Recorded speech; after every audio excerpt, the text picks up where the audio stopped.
नमस्कार दर्शक बंधु शुभ सकाळ आज हूँ 2 अक्टोबर बुधवार आज रही देश विदेश टिकिनिकी गुरुत्वपूर्ण खबर तेज भिडटी को शेष पर्यटन देखो जहाँफल 10 मिनिट आप देश विदेश खबर पाइपर तेज राज्यवासी बड़ घोषणा एवं सरकार दही दशहरार बड़ बेटी आ सबुठ बड़ कथा कि नियम बदली कि दर बढ़ी से नहीं अपडेट रही सुभद्रा योजना केवे मिल राशन कार्ड केवे मिल सहित रही भत्ता टଙ୍କା केवे मिल सहित अनेक गुरुत्वपूर्ण खबर रही तेणु एसबू खबर देखा भिडियो को शेष पर्यंत देखु तेबे ता पूर्व कही रखुछु जदि आपण जिला को भल पाती आपण जिलार नाम लिखि दिंतु जहाँफल तुरंत आपण जिलार खबर पाइपर नंबर 1 तेबे आज अक्टोबर 2 रे बड़ घोषणा कर राज्य सरकार राज्यवासी बड़ खबर एबे बंद हेबनी बीएसकेवाई कार्ड जारी रहिबो सेवा राज्य रे बीएसकेवाई कार्ड बंद रहिबनी एबे आउ गोटे नुआ कार्ड आसीबो जहाँ सरकार घोषणा कर आयुष्मान गोपबंधु योजना राज्य में लागू हेबो यह बदल में आयुष्मान भारत गोपबंधु जन आरोग्य कार्ड मिलिबो पूर्व सुविधा सहित अधिक लाभवान हेबे हिताधिकारी खूब शीघ्र चूड़ांत मोडालिटी आसीबो तेणु बीएसकेवाई कार्ड बंद हो सहित यही कार्ड चलियो बोली कहुछि राज्य में 96,50,000 बीपीएल एपीएल एवं बीएसकेवाई कार्ड अधीन सेवा पाउछंती किंतु यही सेवा माध्यम एवं आयुष्मान कार्ड रे मिलियो बोली कहुछि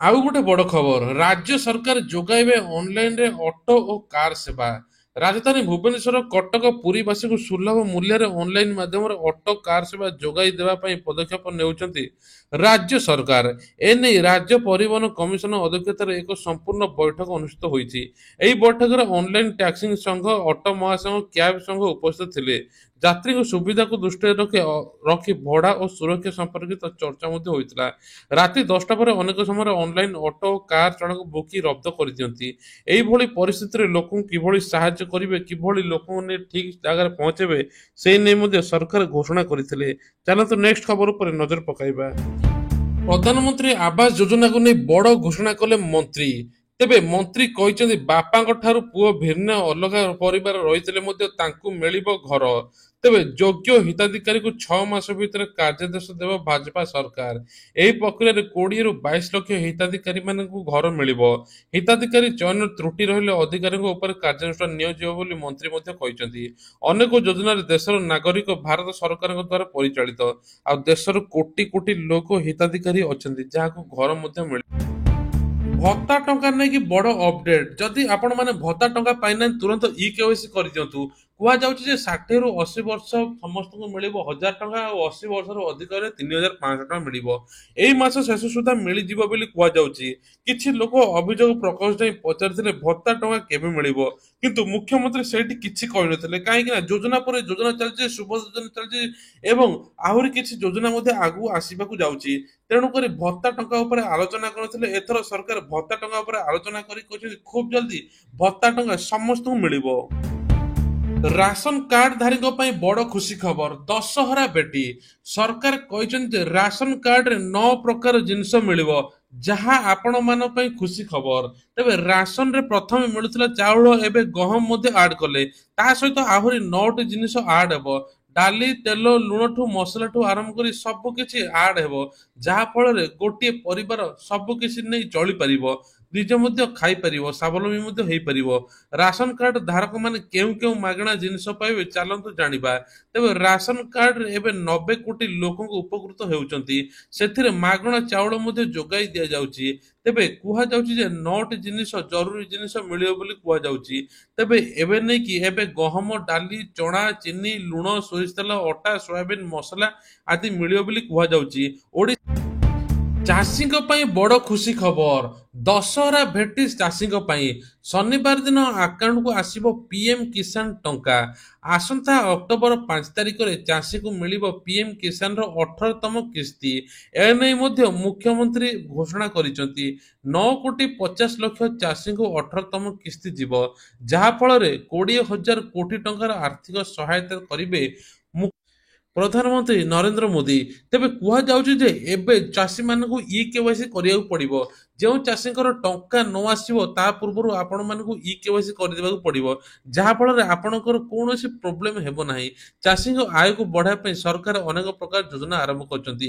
ଏଥିମଧ୍ୟରୁ ଏଇଟା ହେଲା ସର୍ବୋତ୍ତମ, ଯାହାଫଳରେ ପ୍ରତି ମାସରେ ତାଙ୍କୁ ଟଙ୍କା ମିଳିବ। ଏବେ ବାର୍ଷିକ 6,000 ଟଙ୍କା ମିଳୁଛି, 2,000 ଟଙ୍କା ଲେଖାଏଁ 3ଟି କିସ୍ତିରେ ଚାଷୀଙ୍କ ଆକାଉଣ୍ଟକୁ ଯାଉଛି।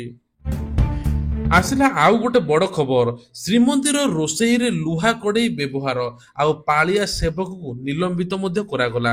ତେବେ ଏପର୍ଯ୍ୟନ୍ତ ଯଦି ଆମ ଭିଡିଓ ଆପଣମାନେ ଦେଖୁଛନ୍ତି, ଗୋଟିଏ ଭିଡିଓକୁ ଲାଇକ୍ କରି ଚ୍ୟାନେଲକୁ ସବସ୍କ୍ରାଇବ କରି ଆପଣଙ୍କ ଜିଲ୍ଲାର ନାଁ ମଧ୍ୟ ଲେଖିଦିଅନ୍ତୁ, ଯାହାଫଳରେ ଆପଣ ପ୍ରତ୍ୟେକ ଦିନ ସକାଳ 5ଟାରେ ଆଉ ସନ୍ଧ୍ୟା 5ଟାରେ ଏହି ଚ୍ୟାନେଲ ମାଧ୍ୟମରେ ମୁଖ୍ୟ ଖବର ପାଇପାରିବେ। ତେବେ କୁହାଯାଉଛି ଯେ ଶ୍ରୀମନ୍ଦିର ରୋଷଘର ମଧ୍ୟରେ ଲୁହା କଡ଼େଇ ବ୍ୟବହାର ହେଉଥିଲା ଆଉ 3 ଜଣ ସୁପକାରଙ୍କ ବିରୋଧରେ କାର୍ଯ୍ୟାନୁଷ୍ଠାନ ମଧ୍ୟ ନିଆଯାଇଛି। ଆଉ 3 ଜଣ ସୁପକାର ମଧ୍ୟରୁ ଜଣେ ରୋଷେୟା ପ୍ରବେଶ ମଧ୍ୟ ଥିଲେ, ଯାହାଫଳରେ ପାଳିଆ ସେବକଙ୍କୁ ମଧ୍ୟ ସେବା ପୂଜାରୁ ମଧ୍ୟ ନିଲମ୍ବିତ କରାଯାଇଛି। ଶ୍ରୀ ଜଗନ୍ନାଥ ମନ୍ଦିର ଆଇନ ଅନୁସାରେ 1955-21 ଖ ଧାରା ଅନୁସାରେ ନିଲମ୍ବନ ଆଦେଶ ଜାରି କରାଯାଇଛି।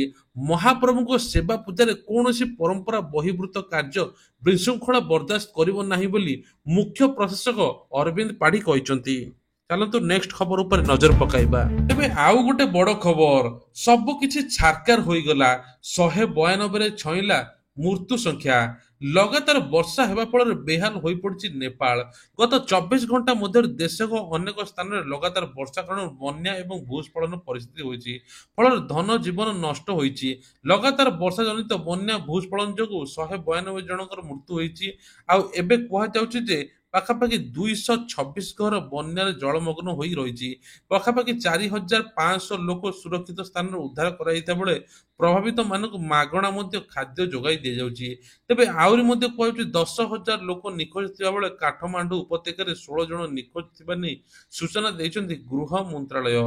ତେବେ ଏତେ ବଡ ପରିସ୍ଥିତି, ଏମିତି ପରିସ୍ଥିତି କେବେ ହୋଇନଥିଲା ଆଉ ବହୁତ ସାରା ଲୋକ ଏବେ ନିଖୋଜ ଅଛନ୍ତି। ତେବେ ଅକ୍ଟୋବର 1ରୁ ଗ୍ୟାସ୍ ସିଲିଣ୍ଡର ମୂଲ୍ୟ ବୃଦ୍ଧି ପାଇଲା।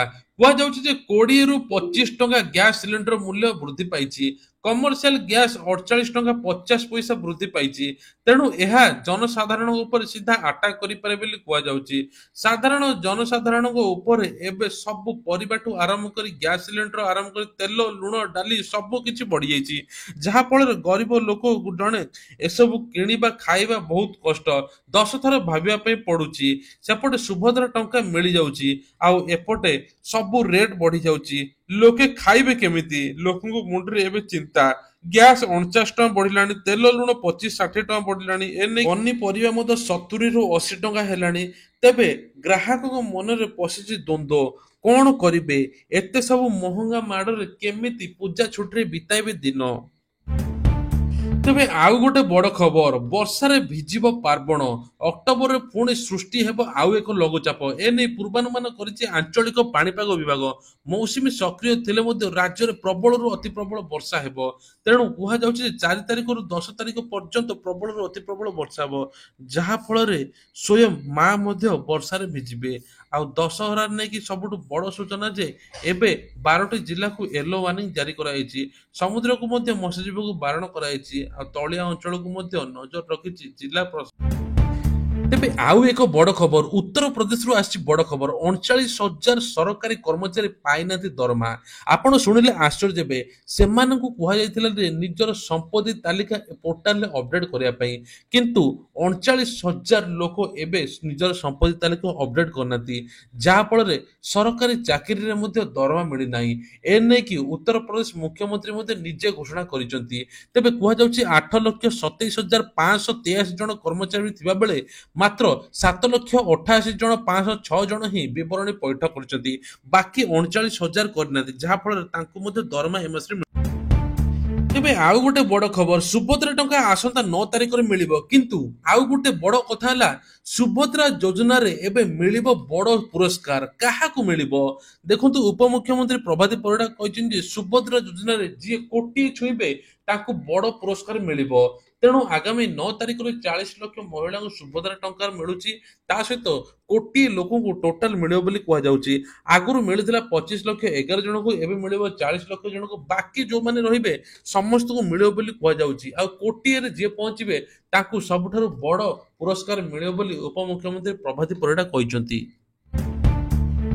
ଆଉ ଗୋଟେ ବଡ଼ ଖବର, ଫେରିବ ସାହାରା ଟଙ୍କା। ନିବେଶକଙ୍କ ପାଇଁ ଆସିଲା ଖୁସି ଖବର। ସାହାରା ଇଣ୍ଡିଆରେ ନିବେଶ କରିଥିବା ନିବେଶକଙ୍କ ପାଇଁ ଆସିଛି ଆଉ ଏକ ବଡ଼ ଖବର। ନିବେଶ କମ୍ପାନୀ ନିବେଶ କରିଥିବା ବ୍ୟକ୍ତିମାନେ ଖୁବ୍ ଶୀଘ୍ର ଟଙ୍କା ମିଳିବାକୁ ଯାଉଛି। ସାହାରା ଇଣ୍ଡିଆ ରିଫଣ୍ଡ ପୋର୍ଟାଲରେ ଆପଣ ନିଜର ଆପ୍ଲିକେସନ ଷ୍ଟାଟସ୍ ମଧ୍ୟ ଚେକ୍ କରିପାରିବେ। ସାହାରା ଇଣ୍ଡିଆରେ ରିଫଣ୍ଡ ପୋର୍ଟାଲରେ ପେମେଣ୍ଟ ଲିଷ୍ଟ ଜାରି କରାଯାଇଛି। ଏହି ଲିଷ୍ଟରେ ଆପଣଙ୍କ ନାଁ ଅଛି କି ନାହିଁ ମଧ୍ୟ ଯାଞ୍ଚ କରନ୍ତୁ। ଯଦି ଆପଣଙ୍କ ରିଫଣ୍ଡ ପାଇବା ପାଇଁ ଆବେଦନ କରିଥିଲେ ତେବେ ଆପଣଙ୍କ ଲିଷ୍ଟ ତୁରନ୍ତ ଚେକ୍ କରିଦିଅନ୍ତୁ, ଯାହାଫଳରେ ଆପଣଙ୍କୁ ମଧ୍ୟ ତୁରନ୍ତ ମିଳିବ ବୋଲି କୁହାଯାଉଛି। ଏହି ଖବର ପ୍ରାୟ 10 କୋଟି ସାହାରା ନିବେଶକଙ୍କ ପାଇଁ ଖୁସି ଖବର।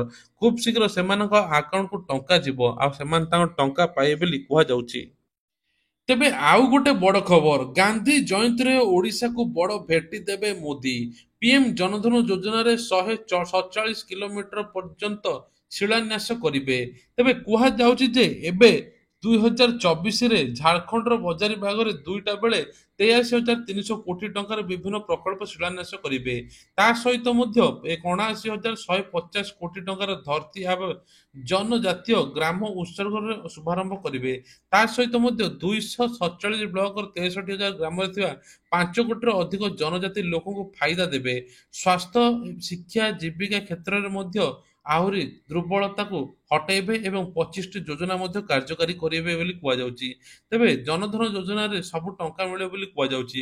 ତା ସହିତ ମଧ୍ୟ ପିଏମ୍ ଆବାସ ମିଳିବ, ତା ସହିତ ପିଏମ୍ କିଷାନ ଟଙ୍କା ମିଳିବ। ଏମିତି ସବୁ ଯୋଜନା ଉପରେ କାଲି ପ୍ରଧାନମନ୍ତ୍ରୀ ଗୁରୁତ୍ୱ ଦେବେ ଏବଂ କିଛି ଭାଷଣ ଦେବେ। ନୂଆ ନୂଆ ଯୋଜନା ଉପରେ ମଧ୍ୟ ଅପଡେଟ୍ ଦେବେ। ତେଣୁ ଆପଣମାନେ ଅପଡେଟ୍ ରୁହନ୍ତୁ, ଆମ ଚ୍ୟାନେଲକୁ ସବସ୍କ୍ରାଇବ କରୁ, ଯାହାଫଳରେ ପ୍ରତ୍ୟେକ ଦିନ ସକାଳ 5ଟାରେ ଆଉ ସନ୍ଧ୍ୟା 5ଟାରେ ଆମ ଚ୍ୟାନେଲରେ ମୁଖ୍ୟ ଖବର ପାଇପାରିବେ। କମେଣ୍ଟରେ ଲେଖିଦିଅନ୍ତୁ। ଜୟ ଜଗନ୍ନାଥ।